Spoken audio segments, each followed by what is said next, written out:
So recently, I've been playing around with instant wires and droppers and stuff, and managed to make a silent, instant, vertical, hopper speed dropper line.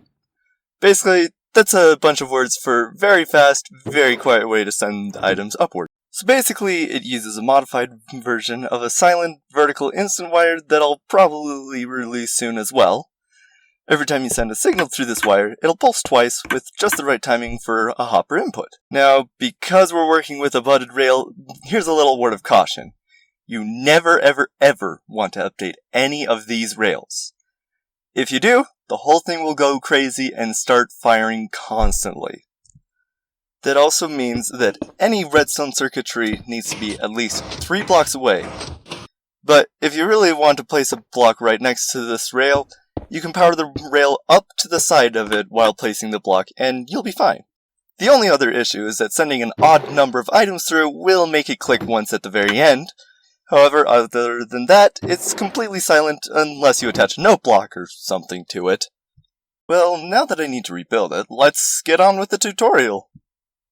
Now, before we get started, if you're anything like me, you probably wanted to put this thing in a hole. In that case, you're going to need a 3x3 hole for the instant wire, with 1 spot sticking out for the droppers.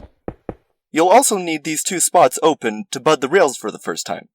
And like just about anything else, try not to build it over a chunk border because that never ends well. Basically, just press F3 and G at the same time, and don't cross those grids that come up. So here's what you're going to need. You don't actually need a stack of iron blocks. You can actually use any block, but you will need a few of them.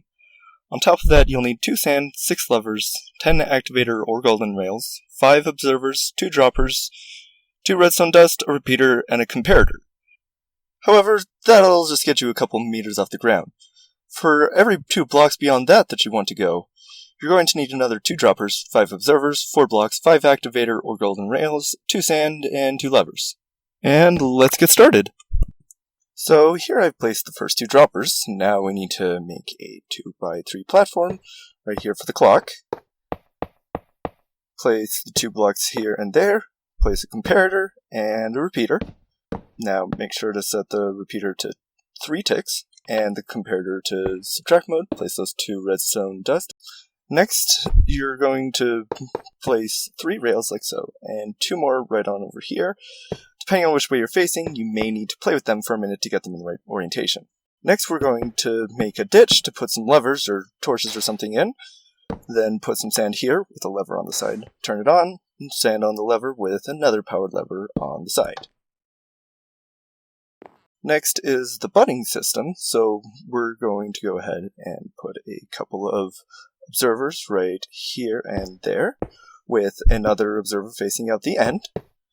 Then you're going to put a little T with 3 rails on top, and then finally you're going to put another rail right there, and then, well, after that, 2 more observers right there and right there. So now that we've finished the base, if we were to go ahead and tie off the end right over here, then it would be ready, but it would only go 2 blocks high. However, that would be kind of lame, and this is supposed to be high-tech, so we need it to go way up high. So in order to do that, we're going to go ahead and place 3 blocks right over on top of these rails, and then another one over on this rail.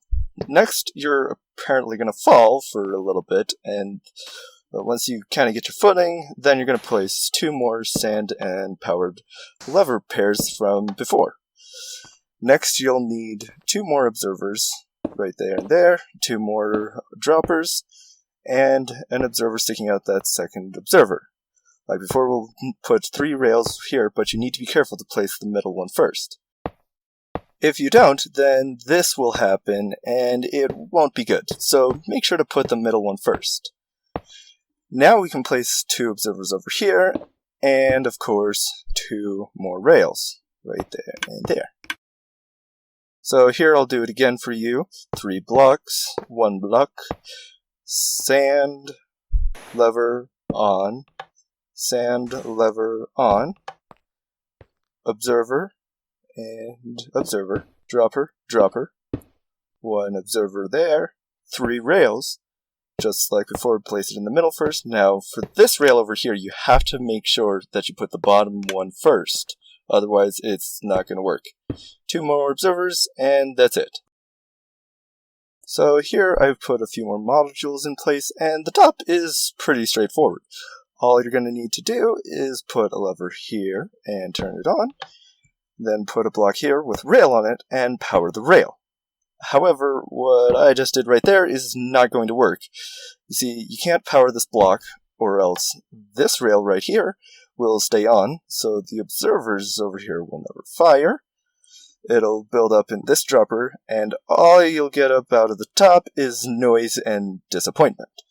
So instead, put a block right here and power it from the side. With that, we're almost done.